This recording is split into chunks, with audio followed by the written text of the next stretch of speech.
MIRV প্রযুক্তিতে একটি মিসাইলের ভেতরই 10 থেকে সর্বোচ্চ 16টি পারমাণবিক ওয়ারহেড বহন করতে পারে।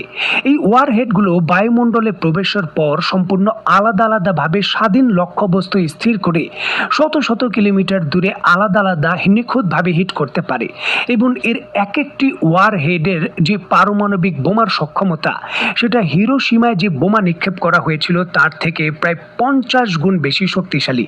সেই হিসাবে এই একটি মিসাইলের ভেতরেই হিরোশিমায় ব্যবহারকৃত যে পারমাণবিক বোমা রয়েছে তার 300টি বোমার মতো শক্তি মজুদ থাকে, যেটি একটি দেশকে সম্পূর্ণভাবে ধ্বংস করে দেওয়ার জন্য যথেষ্ট। দেখুন, এই একটি পারমাণবিক মিসাইল যে পরিমাণ পরমাণু বোমা বহন করবে, শক্তি বহন করবে, একটি দেশকে সরাসরি নিশ্চিহ্ন করে দেওয়ার জন্য যথেষ্ট। আর আন্তর্জাতিক রিপোর্ট বলছে রাশিয়া এই ধরনের অন্তত 50টি মিসাইল তৈরি করার অর্ডার দিয়েছে।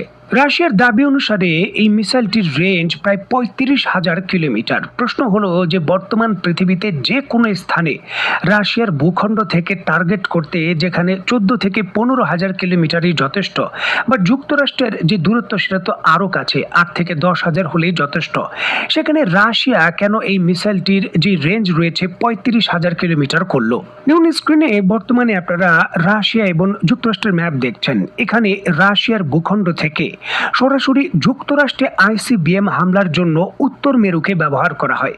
মানে উত্তর মেরু দিয়ে হামলা করলে এটি 8 থেকে 10,000 কিলোমিটারের মধ্যেই যুক্তরাষ্ট্রে পৌঁছে যাবে। আর এই জন্য যুক্তরাষ্ট্র এই আটলান্টিক ওশনের এদিকে, মানে গ্রিনল্যান্ডের আশেপাশে এবং এই উত্তর মেরুতেই তাদের আইসিবিএম শনাক্তকারী সকল ধরনের আকাশ প্রতিরক্ষা ব্যবস্থার রাডার যুক্ত করে রেখেছে। তবে রাশিয়া নতুন তাদের আইসিবিএম 35,000 কিলোমিটার রেঞ্জের এই জন্যই তৈরি করেছে। এটি উত্তর মেরুর পরিবর্তে পুরো দক্ষিণ মেরু ঘুরে পুরোপুরিভাবে যে দক্ষিণ আমেরিকা রয়েছে তার দিক দিয়ে গিয়ে প্রবেশ করবে, যার জন্য কিন্তু আমেরিকার আকাশ প্রতিরক্ষা ব্যবস্থাগুলো এগুলো শনাক্ত করতে পারবে না।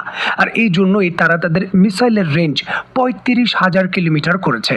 দেখুন, 208 টন একটি বিশাল মিসাইল এবং সেই মিসাইলে 10 টনের মতো পরমাণু বোমা, বলতে পারেন একটি বিশাল পারমাণবিক শক্তির একটি বিশাল মিসাইল। এটি 35,000 কিলোমিটার পথ পাড়ি দেওয়ার বিষয়টা নিশ্চিত করা মোটেও সহজ কিছু নয়। বিশেষ করে গতি আবার নিশ্চিত করতে হবে শব্দের থেকেও 20 গুণ দ্রুত গতিতে। হাইপারসনিক গতিতে এত ভারী একটি মিসাইল এত দীর্ঘ পথ পাড়ি দিয়ে নিখুঁত টার্গেটে হামলা করার যে ক্যাপাবিলিটি অর্জন করা, সেটি একটি নজিরবিহীন সক্ষমতা।